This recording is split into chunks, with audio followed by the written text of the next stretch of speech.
ಸಮಸ್ತ ಪ್ರೀತಿಯ ಕನ್ನಡ ಜನತೆಗೆ ಬ್ಯಾಚುಲರ್ ರೆಸಿಪಿ ಚಾನಲ್ಗೆ ಸ್ವಾಗತ ಸುಸ್ವಾಗತ.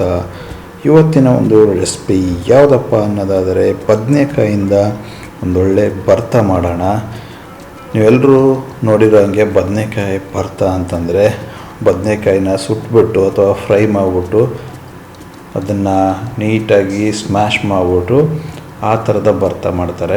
ಬಟ್ ನಾನು ಮಾಡ್ತಕ್ಕಂಥ ಭರ್ತ ಬಂದು ತುಂಬಾ ಸ್ಪೆಷಲ್ ಆಗಿದೆ ಅಂತಲೇ ಹೇಳ್ಬೋದು. ಏನಕ್ಕಪ್ಪ ಅನ್ನೋದಾದರೆ ನಾನು ಸುಟ್ಟು ಸ್ಮ್ಯಾಶ್ ಮಾಡಿಬಿಟ್ಟು ಮಾಡ್ತಿಲ್ಲ, ಜಸ್ಟ್ ಬದನೆಕಾಯಿನ ಫ್ರೈ ಮಾಡಿಬಿಟ್ಟು ಮೊಸರನ್ನು ಹಾಕ್ಬಿಟ್ಟು ಮಾಡ್ತಾಯಿದ್ದೀನಿ.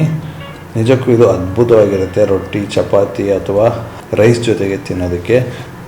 ಸೊ ಈ ಒಂದು ಅದ್ಭುತವಾದಂಥ ಬದನೆಕಾಯಿ ಭರ್ತ ಮಾಡಲು ಏನೇನೆಲ್ಲ ಇಂಗ್ರೀಡಿಯೆಂಟ್ಸ್ ಬೇಕು ಅಂತ ನೋಡ್ಕೊಂಬರುವ ಬನ್ನಿ. ಬದನೆಕಾಯಿ ಭರ್ತ ಮಾಡಲು ನಾನು 4 ಬದನೆಕಾಯಿನ ಈ ಥರ ಚಿಕ್ಕದಾಗಿ ಸ್ಲೈಸ್ ಮಾಡಿಕೊಂಡು ಕಟ್ ಮಾಡ್ಕೊಂಡು ಇಟ್ಕೊಂಡಿದ್ದೀನಿ. ಇದನ್ನು ನೀರಲ್ಲಿ ಹಾಕಿಟ್ಕೊಂಡಿದ್ದೀನಿ. ಏನಕ್ಕಪ್ಪ ಅನ್ನೋದಾದರೆ ನಾವು ಕಟ್ ಮಾಡಿಬಿಟ್ಟು ಹಾಗೆ ಇಟ್ಬಿಟ್ರೆ ಕಪ್ಪಾಗಿಬಿಡುತ್ತೆ. ಸೊ ಹಾಗಾಗಿ ಕಟ್ ಮಾಡಿಬಿಟ್ಟು ನೀರಲ್ಲಿ ಹಾಕಿಟ್ರೆ ಅದೇ ಥರ ನ್ಯಾಚುರಲಾಗಿ ಹಾಗೆ ವೈಟ್ ಕಲರ್ ಉಳ್ಕೊಂಡಿರುತ್ತೆ. 3 ಹಸಿ ಮೆಣಸಿನ್ಕಾಯಿ ತೊಗೊಂಡಿದ್ದೀನಿ ಖಾರಕ್ಕೋಸ್ಕರ ಅಂತ. ಮೆಣಸಿನ್ಕಾಯಿ ಬಂದು ನಿಮಗೆ ಖಾರಕ್ಕೆ ಅನುಗುಣವಾಗಿ ಎಷ್ಟು ಬೇಕಾಗುತ್ತೋ ಅಷ್ಟನ್ನು ತೊಗೊಳ್ಳಿ. ನಾನು ಬರೀ 3 ತೊಗೊಂಡಿದ್ದೀನಿ. ನೀವು ಬೇಕಿದ್ದರೆ ಒಣ ಮೆಣಸಿನ್ಕಾಯಿ ಕೂಡ ಹಾಕ್ಬೋದಾಗಿರುತ್ತೆ. ಇದಕ್ಕೆ ಅದು ಆಪ್ಷನಲ್ ಆಗಿರುತ್ತೆ, ನಿಮಗೆ ಬಿಟ್ಟಿರೋದು. ನೀವು ಹಸಿ ಮೆಣಸಿನ್ಕಾಯಿ ಬೇಕಿದ್ದರೂ ಹಾಕ್ಕೋಬೋದು, ಇಲ್ಲ ಒಣ ಮೆಣಸಿನ್ಕಾಯಿ ಬೇಕಿದ್ದರೂ ಹಾಕ್ಕೋಬೋದಾಗಿರುತ್ತೆ.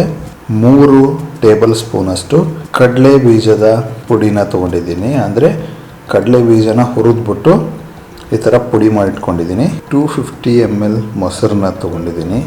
ಇದೆಲ್ಲದರ ಜೊತೆಗೆ ಒಗ್ಗರಣೆಗೆ ಸಾಸಿವೆ, ಜೀರಿಗೆ ಮತ್ತು 1 ಚಿಟಿಕೆ ಇಂಗು, ಅದಾದ ನಂತರ ಅರಿಶಿಣ, ರುಚಿಗೆ ತಕ್ಕಷ್ಟು ಉಪ್ಪು ಕೂಡ ಬೇಕಾಗಿರುತ್ತೆ ಅಂದ್ಕೊಳ್ಳಿ.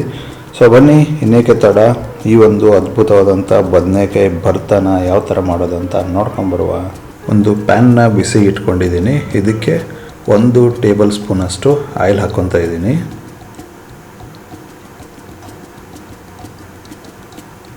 ಆಯಿಲ್ ಬಿಸಿ ಆದ ತಕ್ಷಣ ಇದಕ್ಕೆ ಜೀರಿಗೆ ಮತ್ತು ಸಾಸಿವೆ ಹಾಕ್ಕೋಬೇಕಾಗಿರುತ್ತೆ. ಆಯಿಲ್ ಬಿಸಿಯಾಗಿದೆ, ಇವಾಗ ಸಾಸಿವೆನ ಹಾಕ್ಕೊತಾ ಇದ್ದೀನಿ.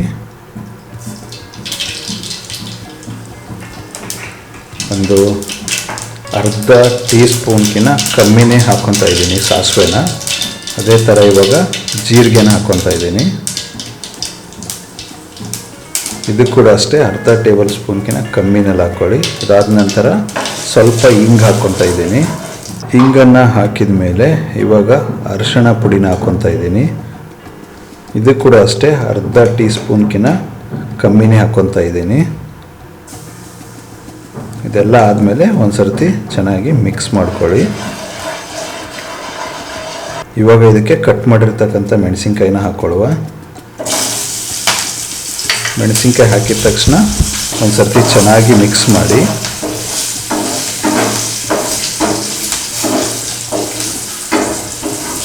ನೋಡಿ, ಇವಾಗ ಮೆಣಸಿನ್ಕಾಯಿ ಚೆನ್ನಾಗಿ ಫ್ರೈ ಆಗಿದೆ. ಇದಕ್ಕೆ ಬದನೆಕಾಯಿನ ಆ್ಯಡ್ ಮಾಡ್ಕೊತಾ ಇದ್ದೀನಿ. ಬದನೆಕಾಯಿ ಹಾಕಬೇಕಾದ್ರೆ ನಾವು ನೀರೇನು ಹಾಕಿಟ್ಟಿದ್ದೀವಲ್ಲ, ನೀರನ್ನ ತೆಗೆದುಬಿಟ್ಟು ಬರೀ ಬದನೆಕಾಯಿ ಮಾತ್ರ ಹಾಕಬೇಕಾಗಿರುತ್ತೆ. ನೀರು ಹಾಕೋ ನೆಸೆಸಿಟಿ ಇರಲ್ಲ.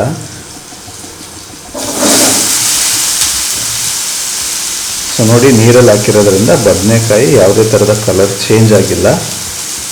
ಸೊ ಅದಕ್ಕೋಸ್ಕರ ನೀವು ಕೂಡ ಬದನೆಕಾಯಿ ಕಟ್ ಮಾಡಿದ ತಕ್ಷಣವೇ ನೀರಲ್ಲಿ ಹಾಕ್ಬಿಟ್ಟಿಡಿ. ನಾನಿವಾಗ ಎಲ್ಲ ಬದನೆಕಾಯಿನ ಆ್ಯಡ್ ಮಾಡ್ಕೊಂಡಿದ್ದೀನಿ. ಇದನ್ನು ಒಂದು ಸರ್ತಿ ಚೆನ್ನಾಗಿ ಮಿಕ್ಸ್ ಮಾಡ್ಕೋಬೇಕು.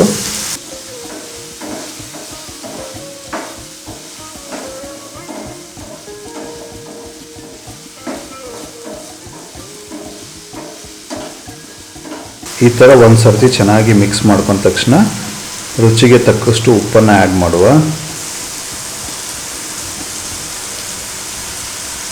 ಉಪ್ಪು ಹಾಕಿದ ತಕ್ಷಣ ಮತ್ತೆ ನೀಟಾಗಿ ಮಿಕ್ಸ್ ಮಾಡ್ಕೊಳ್ಳಿ.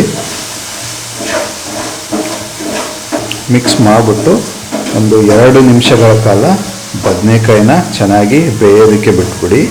ನೋಡಿ, ಇವಾಗ ಬದನೆಕಾಯಿ ಚೆನ್ನಾಗಿ ಬೆಂದಿದೆ.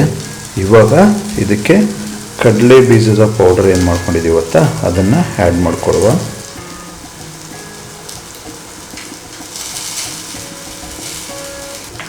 ಸೊ ಈ ಥರ ಕಡಲೆ ಬೀಜದ ಪೌಡರ್ ಹಾಕಿದ ತಕ್ಷಣ ಮತ್ತೆ ಒಂದು ಸರ್ತಿ ನೀಟಾಗಿ ಮಿಕ್ಸ್ ಮಾಡ್ಕೋಬೇಕಾಗಿರುತ್ತೆ. ಇವಾಗ ಗ್ಯಾಸ್ನ ಕಂಪ್ಲೀಟ್ ಲೋ ಫ್ಲೇಮಲ್ಲಿ ಇಟ್ಕೊಳ್ಳಿ, ಏನಕ್ಕಂದರೆ ಸೀದೋಗೋ ಚಾನ್ಸಸ್ ಇರುತ್ತೆ, ಕಡಲೆ ಬೀಜದ ಪೌಡರ್ ಹಾಕಿದೆ ಅಲ್ವಾ, ಹಾಗಾಗಿ ಇದನ್ನ ಚೆನ್ನಾಗಿ ಮಿಕ್ಸ್ ಮಾಡಿಬಿಟ್ಟು 1 ನಿಮಿಷಗಳ ಕಾಲ ಬೇಯಿಸ್ಕೊಳ್ಳಿ. ಅದಾದ ನಂತರ ಗ್ಯಾಸ್ ಆಫ್ ಮಾಡಿಬಿಟ್ಟು ಇದನ್ನು ಸೈಡಲ್ಲಿ ಎತ್ತಿಟ್ಬಿಡಿ. ತಣ್ಣಗಾದ್ಮೇಲೆ ಇದಕ್ಕೆ ಮೊಸರನ್ನ ಆ್ಯಡ್ ಮಾಡಿಬಿಟ್ಟು ಕಲಿಸ್ಬೇಕಾಗಿರುತ್ತೆ. ಇವಾಗ ನೋಡಿ ನೀಟಾಗಿ ತಣ್ಣಗಾಗಿದೆ. ಇದನ್ನು ಒಂದು ಬೌಲ್ಗೆ ಹಾಕ್ಬಿಟ್ಟು ಅದರಲ್ಲೇ ಮೊಸರನ್ನ ಹಾಕ್ಬಿಟ್ಟು ಮಿಕ್ಸ್ ಮಾಡುವ. ನೋಡಿ ನಾನು ಈ ಥರ ಒಂದು ಬೌಲ್ ತೊಗೊಂಡು ಅದರಲ್ಲಿ ಹಾಕ್ಕೊತಾ ಇದ್ದೀನಿ. ಇದನ್ನು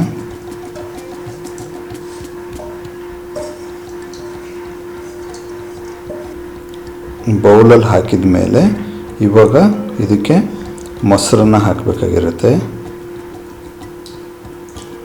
ಈ ಥರ ಮೊಸರನ್ನ ಹಾಕ್ಬಿಟ್ಟು ಅದನ್ನು ನೀಟಾಗಿ ಸ್ಪೂನಿಂದ ಮಿಕ್ಸ್ ಮಾಡ್ಕೊಳ್ಳಿ.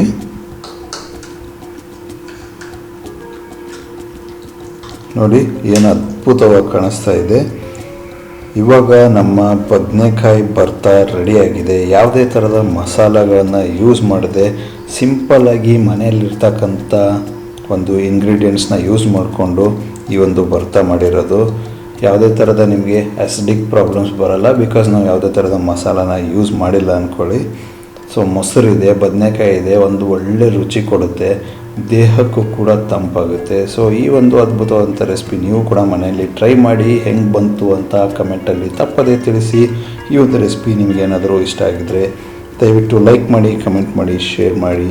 ಚಾನಲ್ಗೆ ಏನಾದರೂ ಹೊಸದಾಗಿದ್ದರೆ ಸಬ್ಸ್ಕ್ರೈಬ್ ಮಾಡೋದನ್ನು ಮಾತ್ರ ಮರಿಬೇಡಿ. ಮತ್ತೆ ಸಿಗುವ ಮತ್ತೊಂದು ಹೊಸ ರೆಸಿಪಿಯೊಂದಿಗೆ. ಅಲ್ಲಿವರೆಗೂ eat healthy, stay safe, by for now.